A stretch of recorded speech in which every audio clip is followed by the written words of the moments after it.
할렐루야! 살 수 있는 길 주님의 교회 김학준 목사입니다. 오늘 함께 은혜 받으실 하나님 말씀 제목은 하나님께서 내게 말씀하신 약속입니다. 본 말씀은 시편 91편 14절에서 16절까지의 말씀입니다. 하나님이 이르시되 그가 나를 사랑한즉 내가 그를 건지리라. 그가 내 이름을 한즉 내가 그를 높이리라. 그가 내게 간구하리니 내가 그에게 응답하리라. 그들이 환난 당할 때에 내가 그와 함께하여 그를 건지고 영화롭게 하리라. 내가 그를 장수하게 함으로 그를 만족하게 하며 나의 구원을 그에게 보이리라 하시도다. 하나님을 믿는 믿음이란 성경에 기록된 하나님의 약속의 말씀을 알고 깨달으며 이 약속의 말씀이 자신에게 주시는 말씀임을 받아들일 때 아멘으로 화답할 수 있어야 믿음이라고 할 수 있습니다. 자신이 믿을 수 있도록 하는 어떠한 약속의 말씀도 받지 않고서 아무런 생각도 없이 일방적으로 믿습니다 라고 말하는 것은 목적도 없이 어떻게 잘 되겠지 하는 요행이나 모험이지 약속과 성취를 믿는 믿음이 아닌 것입니다. 하나님께서는 오늘 본문 말씀을 통해서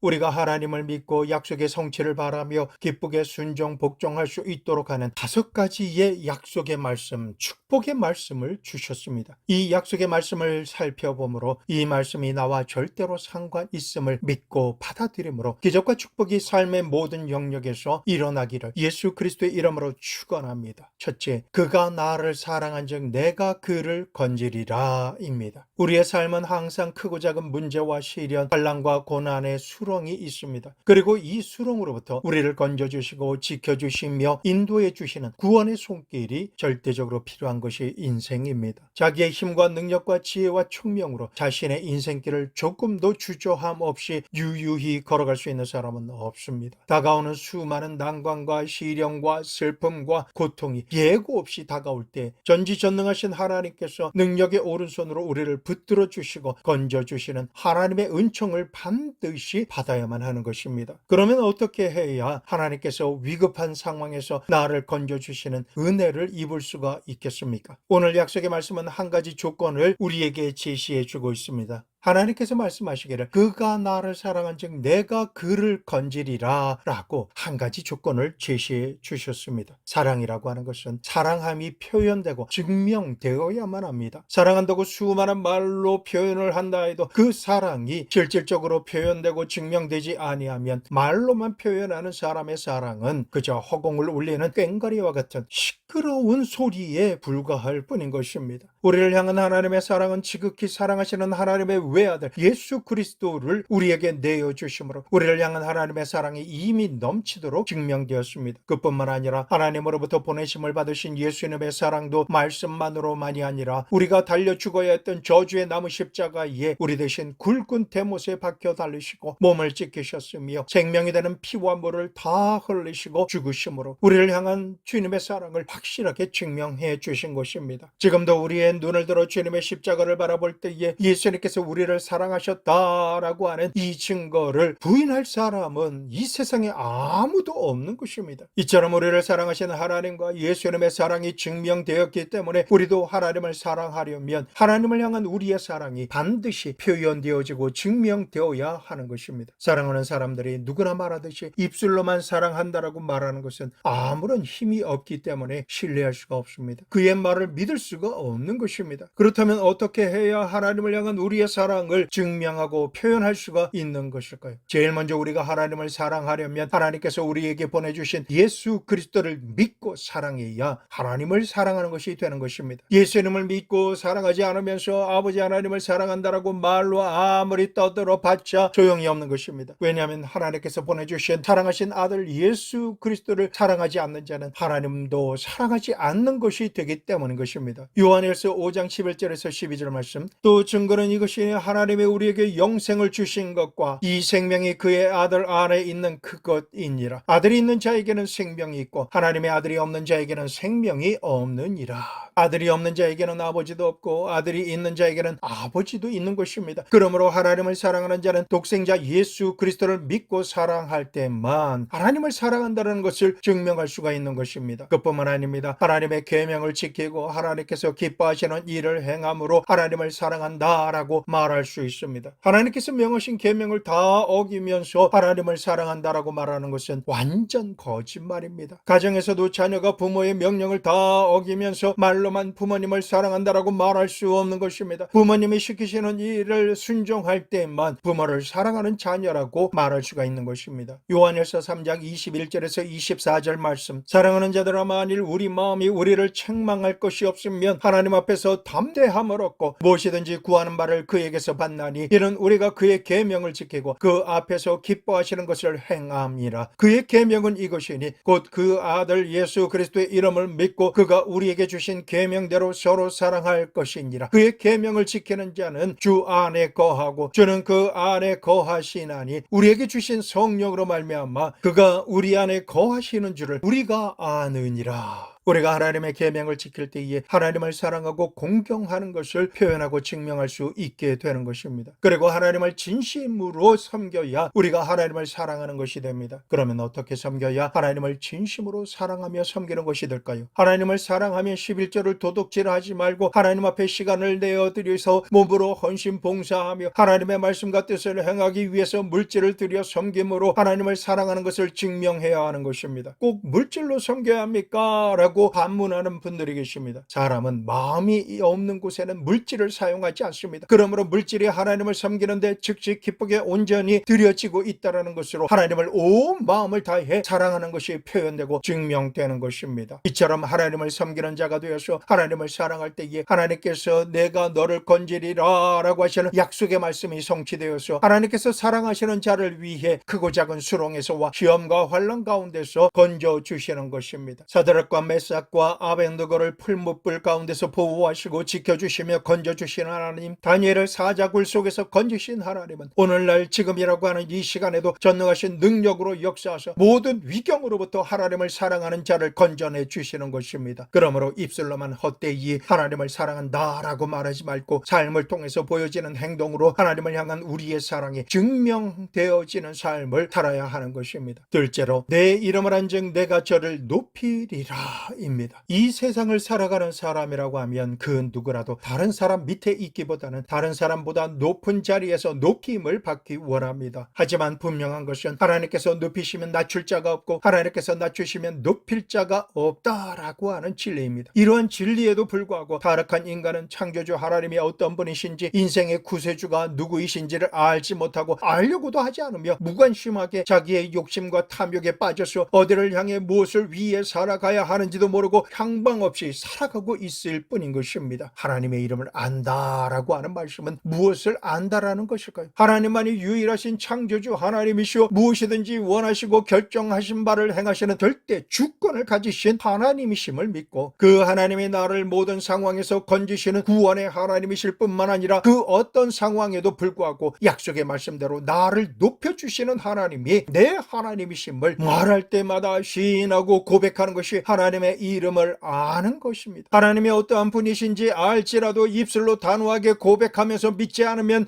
믿음인 것입니다. 하나님께서 나를 도와주시고 높여주신다라고 하는 약속의 말씀이 성취되는 것이 현실의 눈에는 안 보이고 귀에는 안 들리며 손에는 잡히는 것이 없고 체험할 수 없을지라도 신실하신 하나님의 약속은 나의 삶에 반드시 이루어질 것을 믿고 입술로 시인하며 말마다 고백하는 것이 하나님의 이름을 아는 사람이며 내 구주 내 하나님이 되시는 하나님을 알고 믿고 행하는 사람은 여호와 하나님을 삶을 통해서 공경하며 경건하게 예배드리는 예배자의 삶을 살아가는 사람인 것입니다. 사랑하는 성도 여러분, 오늘이라고 하는 시간을 구별해서 교회 성전으로 가서 하나님의 이름을 높이며 예배드리고 기도하는 것, 이것이 바로 하나님의 이름을 아는 증거입니다. 하나님에 대해서 듣기는 들었어도 나와 상관이 있는 나의 하나님이심을 모르는 자는 하나님을 공경하지 않습니다. 두려워하지도 않기 때문에 교회에 가지 않습니다. 때로는 가족의 간절한 바람으로 인해서 교회 성전에 들어가서 의자에 앉아 있기는 하지만 하나님께 집중하지 않습니다. 수많은 잡생각만 하다가 예배를 통해서 자신에게 어떠한 약속의 말씀을 주셨는지 영적인 치매에 걸려서 방금 전에 듣기는 들었을지라도 기억조차 못하는 상태로 성전을 나오는 사람인 것입니다. 반면 하나님의 이름을 아는 사람은 하나님께서 살아가는 모든 순간마다 어떤 말씀으로 나를 건지시고 지키시며 채우시고 인도하시는 하나님, 높여주시는 하나님에 대해서 목마른 자가 물 한 모금이라도 더 마시려고 하는 갈급한 심령으로 하나님의 말씀을 읽습니다. 봅니다, 듣습니다, 묵상하며 찬송과 기도로 예배 드리는 자인 것입니다. 이 사람은 살아가는 모든 순간마다 무엇을 먹든지 무엇을 마시든지 무엇을 하든지 하나님을 믿고 바라며 하나님의 이름을 높이고 하나님께만 영광 돌리는 삶을 선택하며 사는 사람입니다. 하나님의 이름을 아는 사람은 사업을 시작할 때 무당이나 중을 초청해서 돼지 머리에다가 제사를 지내며 거금을 지불하지 않습니다. 삶은 돼지 머리가 무슨 복을 준다고 그 짓거리를 하겠습니까? 하나님을 섬기는 목사님을 청해서 모시고 하나님의 이름을 부르며 찬송드리고 예배를 통해서 이 사업을 축복하시는 전능하신 하나님, 약속하신 바를 신실하게 행하여 주시는 하나님만을 높입니다. 그동안 받은 약속의 말씀을 통해서 이미 응답받고 사업을 시작하게 되었음을 감사드리며 예배를 드리는 사람이 자기 하나님의 이름을 아는 사람인 것입니다. 사업뿐만이 아닙니다. 살아가는 모든 날 좋은 일이 생길 때나 슬픈 일을 당할 때에도 힘주시고 능력을 더해 주시며 위로해 주시고 붙들어 주시며 도와주시는 하나님 앞에 나아가 도움을 청합니다. 하나님께서 어떠한 분이신지 계시해 주신 하나님의 이름의 의미를 알고 믿습니다. 그 하나님의 이름을 높이고 의지하며 기도드립니다. 하나님의 이름을 중심으로 생각하고 말하며 말씀대로 방향을 정하고 행하는 자가 하나님의 이름을 아는 자인 것입니다. 그리고 하나님께서 나를 구원해 주시기 위해서 지극히 사랑하시는 하나님의 아들 예수 그리스도를 보내주시고 죄와 저주와 허물로 인해 죽을 수밖에 없는 나를 위해 십자가를 지시고 죽으셨으며 나를 다시 살려주시기 위해 사망 권세를 꺾으시고 부활하심으로 이 사실을 알고 믿고 찬양하는 사람, 이 사람이 하나님의 이름을 아는 사람인 것입니다. 하나님의 이름을 안다라고 하는 것은 하나님의 아들이신 예수님을 믿는 자요, 예수님을 믿는 것 자체가 하나님의 이름을 알고 높이는 사람인 것입니다. 우리가 성경적인 역사를 볼 때에 아브라함과 이삭과 야곱, 요셉과 모세와 여호수아 그리고 다윗과 같은 사람들도 하나님께 택함을 받고 쓰임을 받기 전에는 인간적인 눈으로 볼 때에는 탁월하거나 다른 사람들보다 그렇게 뛰어난 점이 없다라는 사실입니다. 그저 평범한 사람들이었습니다. 그러나 다른 점이 있다라면 하나님에 대해서 하나님에 관해서 알았다라는 사실인 것입니다. 그래서 우리가 자녀를 양육할 때에 부모의 눈에는 평범해 보이거나 어떤 면에서는 부족한 부분이 많이 보일지라도 자녀가 하나님에 대해서 말씀을 통해 많이 알고 확신하면 확신할수록 성경 속의 위대한 믿음의 사람들의 축복을 자녀가 모두 다 받을 수 있다라고 하는 믿음과 확신을 반드시 부모가 가져야만 하는 것입니다. 언급한 믿음의 사람들은 말씀과 삶을 통해서 자신들에게 역사하신 하나님의 이름을 알고 공경하며 경외하였습니다. 하나님 앞에서 두렵고 떨리는 마음으로 하나님의 이름을 높이며 받들었던 것입니다. 그렇게 하나님을 경외하며 삶을 선택한 결과 하나님께서 높이신 것입니다. 오늘날도 이들의 이름을 말할 때에 하나님을 믿는 자나 믿지 않는 자를 불문하고 이들의 이름을 모르는 자가 없게 하신 것입니다. 유대 갈릴리에서 사는 평범한 어부요 세리로 살았던 예수님의 제자들이 예수님을 모르고 살았다라면 그들의 이름은 이 세상에서 흔적도 찾아볼 수 없었을 것입니다. 당시에 같은 동네에 살았던 사람들과 다른 어부나 세리들처럼 살다가 모든 이들이 기억에서 사라지고 말았을 것입니다. 그러나 예수님을 알고 믿고 말씀대로 행하며 살았기 때문에 지금까지도 온 세계의 역사를 통해서 베드로와 마태, 야고보와 요한과 같은 갈릴리 사람들의 이름이 모든 사람에게 모범이 되고 칭찬을 받으며 입에서 입으로 전달되고 있는 것입니다. 어떻게 그들이 이렇게 유명하게 될 수 있었을까요? 그것은 그들이 자기 하나님의 이름을 알고 예수님의 이름을 알았기 때문에 하나님께서 그들을 높이신 것입니다. 끝이 보이지 않는 광활한 황무지였던 미국에 하나님의 이름이 들어가고 미국에 살던 사람들이 하나님의 이름을 알게 되자 하나님께서 미국을 높이셔서 천하의 제일 가는 부강한 나라로 만들어 주신 것입니다. 이제는 하나님의 이름을 아는 우리 대한민국이 전 세계 중에 높임을 받는 복받은 나라임을 확신합니다. 비록 하나님께서 복음을 주시고 축복하신 대한민국을 시기 질투하고 빼앗고 죽이고 멸망시키려고 하는 악한 원수들이 나라의 안과 밖으로 수단과 방법을 가리지 않고 공격하고 뒤흔듦으로 인해 환난과 시험을 당하지만은 하나님의 이름을 알고 하나님을 경외하며 공경하는 예배자가 사는 이 나라 대한민국은 하나님의 복을 받아 어떠한 상황에 처해 있을지라도 하나님께서 건지십니다. 붙들어 주십니다. 크게 다시금 높여 주시는 것입니다. 마지막 때에 주님께서 다시 오시기 전에 다시금 영적으로나 세상적으로 이 나라를 크게 부흥하게 하셔서 땅끝까지 그리스도의 천국 복음을 전하는 제사장 나라, 정교의 나라로 높여 주실 것입니다. 그렇기 때문에 우리 민족이 살 수 있는 길은 하나님의 나라와 의를 구하며 오직 하나님의 이름을 알고 알게 하는 일에 열정을 가지고 우리 모두가 살아가야 하겠습니다. 셋째, 그가 내게 간구하리니 내가 그에게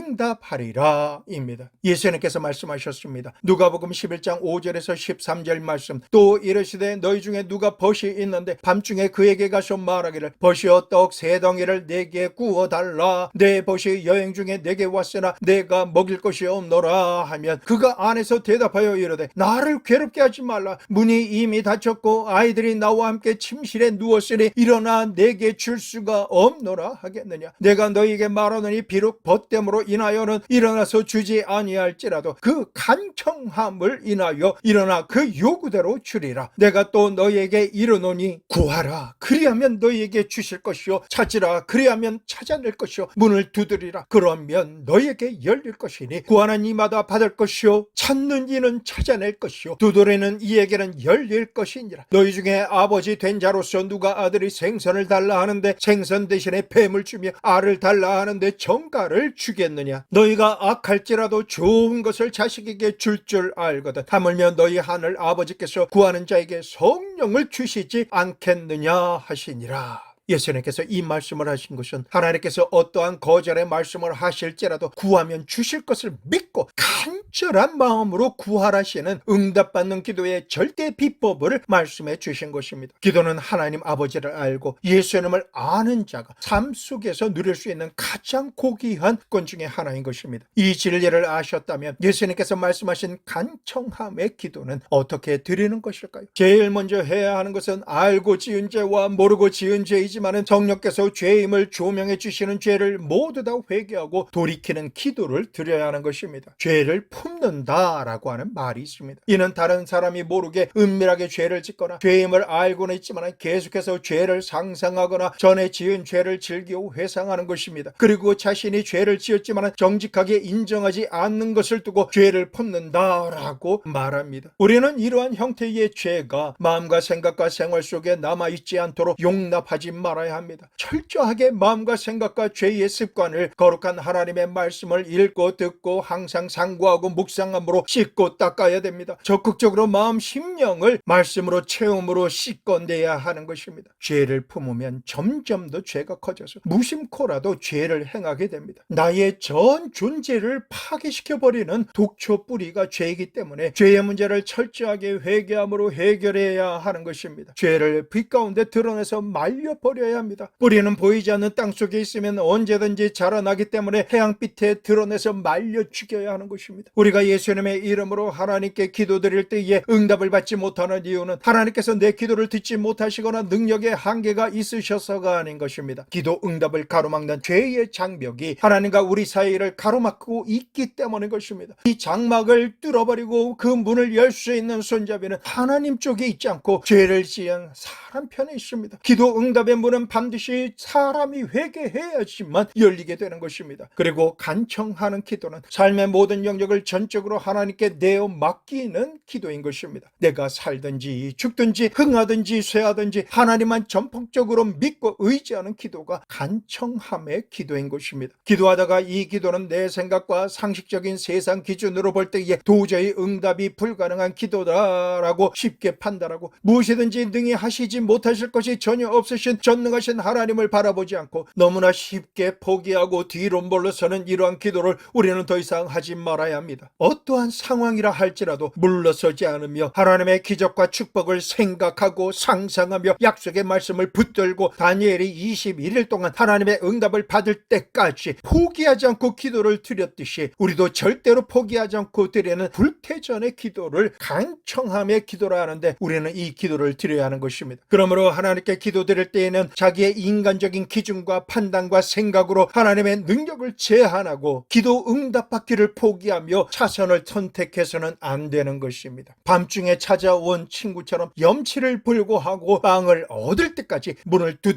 두드려서 빵을 얻고야만은 이러한 기도, 이것이 바로 간절한 기도인 것입니다. 기억하십시오. 주님께서 말씀하셨습니다. 그가 내게 간구하리니 내가 그에게 응답하리라. 기도하는 자만이 응답을 받습니다. 기도를 드리기 보이기 전에 습관적으로 포기하고 기도를 시작하지도 않는 사람은 가장 불행하고 스스로가 저주받은 사람인 것입니다. 우리가 불퇴전에 마음으로 간절히 기도드리면 만사를 불통하게 만드는 마귀의 진을 깨뜨릴 수가 있습니다. 다니엘서 말씀을 보면 하나님께서는 우리가 하나님께 기도를 드리는 순간부터 이미 응답하시는 하나님이심을 알게 하셨습니다. 그러나 하나님께서 즉시로 응답하셨을지라도 둘째 하늘의 공중군세를 잡은 마귀가 그 졸개들과 함께 우리의 기도를 결사적으로 가로막고 있다는 것도 알게 하신 것입니다. 이러한 악한 원수 마귀의 저항을 뚫고 돌파할 수 있는 기도는 하나님의 약속의 말씀을 근거로 예수님의 이름과 보혈의 능력과 성령 충만함을 유지해서 하나님께 구한 것은 반드시 받은 줄로 믿고 실제로 받을 때까지 기도드리는 간절한 기도를 드려야 하는 것입니다. 이러한 사람의 기도만이 원수 마귀의 진을 뚫고 아버지 하나님의 자비하심이 하나님의 보좌로부터 상달되어 내려오고 하나님의 응답이 현실의 삶 가운데 기적과 축복으로 나타나게 되는 것입니다. 넷째로 그들이 환난 당할 때에 내가 그와 함께하여 그를 건지고 영화롭게 하리라 입니다. 사람이 환난을 당하면 지극히 외롭고 고독해집니다. 무엇이든지 잘되고 번창할 때에는 일가 친척들도 많이 찾아오고 친구도 만나면 반갑게 대해줍니다. 하지만 환난을 당해서 모든 것을 상실하게 되면 이웃과 친구는 떠나갑니다. 외로움과 고독과 절망만이 모든 공간을 채울 뿐인 것입니다. 그러나 너무나 분명한 것은 하나님만은 내가 환난을 당할지라도 나를 떠나지 않으시고 나와 함께 하신다라는 것입니다. 그뿐만 아니라 나를 환난에서 건지시고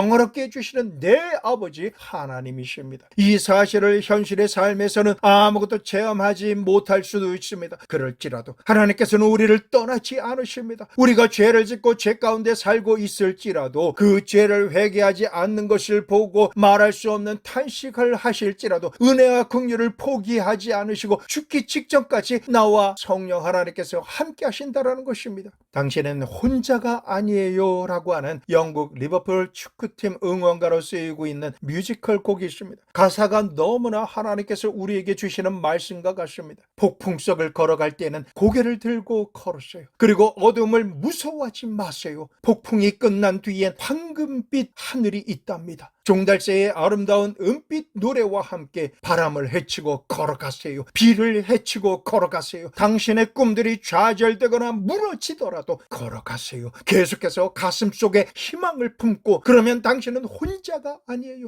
당신은 혼자가 아니에요. 당신은 혼자가 아니에요. 시편 23편 4절 말씀 내가 사망의 음침한 골짜기로 다닐지라도 해를 두려워하지 않을 것은 주께서 나와 함께 하심이라. 주의 지팡이와 막대기가 나를 안위하시나이다. 주님께서는 환난과 고난을 당해서 죽을 것만 같은 수렁에 빠져서 어떻게 해야 할 바를 알지 못하고 고통 중에 있는 사람도 버리지 아니하십니다. 함께 하심으로 두려워하지 않게 하십니다. 지팡이와 막대기로 지키시고 인도하십니다. 하나님을 믿는 사람에게 일어나는 놀라운 하나님의 섭리가 있습니다. 어두운 저녁은 언제나 아침을 잉태하고 다가온다라는 것입니다. 창세기에 보면 저녁이 되고 아침이 되니 이는 첫째 날이니라 라고 거듭 말씀하고 있습니다. 이 말씀이 무슨 뜻입니까? 환난의 저녁이 오면 얼마 안 있어서 영광의 아침이 반드시 온다라는 것입니다. 지금 어둠 밤의 시간을 보내고 계십니까? 현실이 비록 캄캄한 밤이라 할지라도 앞으로도 변함없이 어두울 것이다 라고 생각해서는 절대로 안 되는 것입니다. 저녁은 황금빛 하늘이 빛나는 아침을 해산하는 것입니다. 여러분의 슬픔과 탄식과 울음은 기쁨과 춤을 잉태하며 다가오는 것입니다. 슬픔과 울음의 비바람이 몰아치면 바람을 헤치고 걸어가십시오. 비를 헤치고 걸어가십시오. 지금까지의 꿈들이 좌절되고 무너졌을지라도 주님의 손을 꼭 붙잡고 가슴속에 희망을 품고 걸어가십시오. 이사야서 63장 3절 말씀 무릇 시온에서 슬퍼하는 자에게 화관을 주어 그 죄를 대신하며 희락의 기름으로 그 슬픔을 대신하며 찬송의 옷으로 그 근심을 대신하시고 그들로 의의 나무 곧 여호와의 심으신 바 그 영광을 나타낼 자라 일컬음을 얻게 하려 하심이니라. 시편 30편 11절 주께서 나의 슬픔이 변하여 내게 춤이 되게 하시며 나의 베옷을 벗기고 기쁨으로 띠띠우셨나이다. 슬픔과 울음의 비바람이 다가온다 할지라도 이제는 절대로 절망해서는 안 되겠습니다. 그 어떤 절대 절망의 상황이라 할지라도 이제는 끝이다, 나는 하나님으로부터 끊어졌다라고 말해서는 안 되는 것입니다. 하나님께서는 절망의 뱃속에 소망을 잉태시켜 놓으십니다. 때가 차면 소망을 해산하고 낳고 절망은 흔적도 없이 사라지게 되는 것입니다. 시편 30편 5절, 그의 노염은 잠깐이요 그의 은총은 평생이로다. 저녁에는 울음이 깃들지라도 아침에는 기쁨이 오리로다.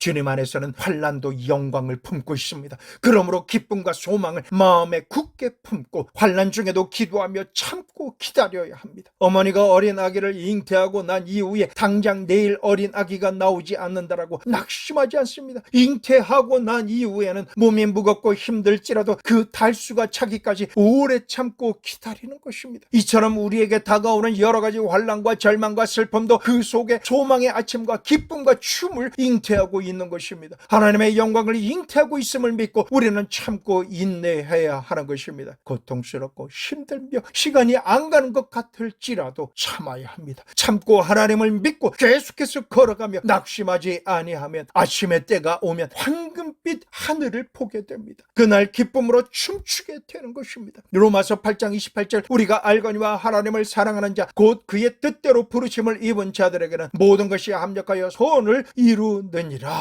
악한 원수 마귀가 아무리 때를 지어 우리를 멸하려고 공격해 올지라도 하나님께서는 그 마귀의 계획 속에 이미 우리에게 주시고 영광 받으실 승리와 축복과 희망의 씨앗을 심어버리신 것입니다. 마귀가 우는 사자처럼 잡아먹을 것 같이 우리에게 다가와서 박살내고 씹어먹으려고 달려오는 것 같지만은 마귀가 하는 짓들은 모두가 불법이기 때문에 시작부터 하나님의 심판이 시작된 것입니다. 우리에게 주실 축복이 마귀의 역사보다 더욱 강력하게 잉태되었고 거침없이 출산되도록 하나님께서 기적과 축복으로 우리에게 역사해 주십니다. 이 사실을 믿으시기 부탁드립니다. 결국 마귀의 도모는 모두 다 무너져버리고 하나님의 백성은 그리스도로 말미암아 하나님의 영광과 축복을 누리게 됩니다. 그러므로 인내해야 합니다. 우리는 욥의 인내를 보고 그 결과를 보았습니다. 하나님은 가장 자비로우시고 긍휼히 여기시는 분이시다라고 진리의 성경은 말하고 있습니다. 그러므로 사랑하는 성도 여러분, 암담한 현실만 바라보지 마시고 하나님의 선하심을 바라보면 하나님의 약속만을 믿고 낙심하지 말게 되시기를 우리 주 예수님의 이름으로 축원합니다. 다섯째, 내가 그를 장수하게 함으로 그를 만족하게 하며 나의 구원을 그에게 보이리라 하시도다. 이 땅에 태어난 사람은 모두가 오래 살기를 원합니다. 그러나 그 어떤 수단과 방법을 사용하지 않을지라도 가장 오래 장수할 수 있는 길이 있습니다. 바로 예수님을 믿고 하나님을 의지하는 것입니다. 사람이 아무리 살려고 발버둥을 칠지라도 인간의 생사와 복은 하나님의 절대 주권에 달려 있다라고 하는 진리는 변하지 않습니다. 그렇기 때문에 하나님의 손을 의지함으로 우리는 진실로 장수를 누릴 수가 있는 것입니다. 시편 90편 10절, 우리의 연수는 70이요 강건함은 80이라. 그 연수의 자랑은 수고와 슬픔뿐이요 신속히 가니 우리가 날아가나이다. 의학의 발전으로 100세까지 산다라고는 하지만 일반적으로 인간의 수명은 70이요 강건하면 80입니다. 노아의 홍수 이전에 사람의 수명은 약 1000년 가까이 살았습니다. 사람의 생명이 1000년을 사는 나무와 같이 길었던 것입니다. 하지만 노아의 홍수 이후에는 사람의 수명이 약 120년이 될 것이다 라고 성경은 말하고 있습니다. 그러므로 우리가 하나님을 잘 섬기고 건강관리를 잘 한다라면 120년까지 살 가능성이 있습니다. 그러나 모세 당시에 하나님께서는 120년의 수명을 사람에게 주셨지만은 70 혹은 강건하면 80을 사는 것이 정상이라고 말하고 있는 것입니다. 그러므로 우리가 70년을 살면 감사하고 80년을 살면 플러스 알파로 감사하면서 내가 덤으로 10년을 더 살았다라고 생각해야 하는 것입니다. 그러므로 모세처럼 70 이후 살면 플러스 알파로 생각하고 주를 섬기며 주변 사람들에게 축복자로 중보자로 사는 삶을 살다가 하나님의 나라로 영광 가운데 천사들에게 들려서 들어가는 것이 좋은 것입니다. 그러면 우리가 하나님을 믿으면 어떻게 장수하게 되는 것일까요? 이런 하나님을 믿음으로 하나님께서 싫어하시고 미워하시는 죄에서 떠나 죄 중에 살지 아니함으로 회개함으로 마음이 편안하고 스트레스가 없기 때문인 것입니다. 죄 중에 살면 죄악으로 말미암아 여러 가지 정신적인 고통과 괴로움이 다가오므로 그 스트레스 때문에 사람이 빨리 죽는 것입니다. 의사들이 진단하는 말이 사람의 질병의 70% 혹은 100%가 신경 쓴 스트레스로 말미암아 병이 들기 시작한다라고 말합니다. 미움, 다툼이 시기, 질투, 분노를 촉발시켜서 그것을 먹고 기생하는 귀신들이 사람의 약한 장기에 기생하면서 질병을 주고 고통을 받게 하며 죽음에 이르게 하는 것입니다. 그러나 우리 인생의 질병과 고통을 치료해 주시기 위해서 채찍에 맞으심으로 생명이 되는 피를 대신 흘리신 예수님을 믿고 하나님 앞에 스트레스가 되는 모든 마음의 고통을 제일 먼저로 회개하고 자복하며 하나님께 맡겨버리고 주님을 향해 찬송을 드리고 나면 평안해집니다. 스트레스가 해소가 되는 것입니다. 예수님의 십자가 보혈을 의지하며 하나님을 믿는 우리는 스트레스를 통해서 역사하려고 하는 악한 병마의 모든 괴계에서 벗어나 세상이 줄 수 없는 주님의 평안을 소유함으로 여러 가지 질병으로부터 해방되고 자유를 얻으며 건강할 수가 있게 되는 것입니다. 이는 정신적으로나 육체적으로 악한 병마의 해독이 침투하지 못하기 때문인 것입니다. 다시 말씀드립니다. 정신적인 미움, 시기, 질투, 원한, 분노와 같은 것을 마음속에 오래 간직하고 있으면 이것이 우리에게 기생하며 좀먹어 들어가는 것입니다. 마음의 질병은 육체의 병을 가져옵니다. 그러나 마음의 기쁨은 육체의 양약이 된다라고 성경은 말씀하고 있습니다. 그러므로 우리의 마음에 믿지 않는 사람들이 가지고 있는 미움, 시기, 질투, 원한, 분노와 같은 것이 성령 충만하지 못하게 만듭니다. 은혜 충만하지 못하게 만듭니다. 방심하게 만드는 것입니다. 그럴 때에 귀신들이 틈타고 들어와서 자리 잡고 기생하며 정착하려고 하는 것입니다. 그럴 때마다 우리는 예수님의 이름으로 회개함으로 씻어버리고 마음 심령을 정결하게 만들어야 하겠습니다. 이처럼 회개함으로 기생하려고 하는 죄를 씻어버리면 하나님의 말씀이 육체의 양약이 되기 때문에 육체가 건강하게 오래오래 견딜 수 있게 되는 것입니다. 그뿐만 아니라 술, 담배 그리고 중독성 있는 물질을 먹거나 받아들이지 않아야 하겠습니다. 이런 것들이 사람의 몸속에 들어오므로 성인병이 생겨서 고혈압, 당뇨, 강, 경화증 그리고 신장에 문제를 일으키고 일찍 병들어서 죽게 만드는 것입니다. 그러나 우리 예수님을 믿는 사람은 이와 같은 정신적, 육체적인 해독성 물질을 받아들이지 않기 때문에 오래 살 수가 있는 것입니다. 뿐만 아니라 성령의 역사는 우리를 장수하게 만듭니다. 로마서 8장 2절 말씀, 이는 그리스도 예수 안에 있는 생명의 성령의 법이 죄와 사망의 법에서 너를 해방하였음이라. 성령으로 세례받고 성령으로 충만한 삶을 살게 되면 우리는 죄와 사망의 법으로부터 해방되고 자유롭게 되기 때문에 우리가 성령 충만하면 오래 살게 되는 것입니다. 로마서 8장 11절 말씀, 예수를 죽은 자 가운데서 살리신 이의 영이 너희 가운데 거하시면 그리스도 예수를 죽은 자 가운데서 살리신 이가 너희 안에 거하시는 그의 영으로 말미암아 너희 죽을 몸도 살리시리라. 죽은 몸을 살리는 것은 부활이지만 죽을 몸을 살리는 것은 장수를 말하는 것입니다. 성령이 계시면 우리의 죽을 몸도 자꾸자꾸 살려주셔서 생명을 연장해 주심으로 장수하게 되는 것입니다. 그러므로 예수 그리스도를 믿고 성령으로 충만한 것이 장수의 비결이 되는 것입니다. 그리고 하나님께서 믿는 자에게 장수를 주시고 하나를 더해 주십니다. 바로 하나님의 구원입니다. 하나님께서는 예수 그리스도 안에서 우리의 죄악을 사하시며 구원해 주심으로 눈물과 근심과 탄식이나 이별하는 것이나 곡하는 것이나 앓는 것이나 죽는 것이 없는 영원한 천국으로 들어가게 하십니다. 썩어질 몸을 영화로운 몸으로 변화시켜 주셔서 데려가시는 것입니다. 요한복음 14장 1절에서 3절 말씀, 너희는 마음에 근심하지 말라. 하나님을 믿으니 또 나를 믿으라. 내 아버지 집에 거할 곳이 많도다. 그렇지 않으면 너희에게 일렀으리라. 내가 너희를 위하여 거처를 예비하러 가노니 가서 너희를 위하여 거처를 예비하면 내가 다시 와서 너희를 내게로 영접하여 나 있는 곳에 너희도 있게 하리라. 영어 원어 성경인 킹 제임스 버전에서는 2절 말씀을 내 아버지의 집에는 많은 저택이 있느니라. In my father's house are many mansions 이라고 표현되고 있습니다. 하나님께서는 우리에게 천국에 가서 월세방에 살게 하지 아니하시고 스위트룸과 같은 제일 좋은 맨션에서 주님과 함께 영원한 천국에서 살게 하시는 것입니다. 오늘 우리 하나님께서 시편 91편 말씀을 통해서 5가지 약속의 말씀을 우리에게 주셨습니다. 하나님은 우리의 일상적인 삶에 무관심하시며 구만리장천 저 하늘 저편에서만 계신 분이 아니십니다. 하나님께서는 하나님께서 만드신 시간과 공간 안에서 성령으로 우리에게 임재하시며 끊임없이 우리와 관계를 맺고 계십니다. 우리에게 삶의 가치와 의미와 생명과 성공과 기쁨과 승리와 영원한 천국을 지금 이 순간에도 우리에게 주시며 성령으로 우리와 함께 세상 끝날까지 동행해 주시는 것입니다. 사랑하는 성도 여러분, 오늘 선포된 5가지 약속의 말씀과 절대로 상관이 있으신 기적과 축복의 대상이 되시기를 우리 주 예수 그리스도의 이름으로 축원합니다.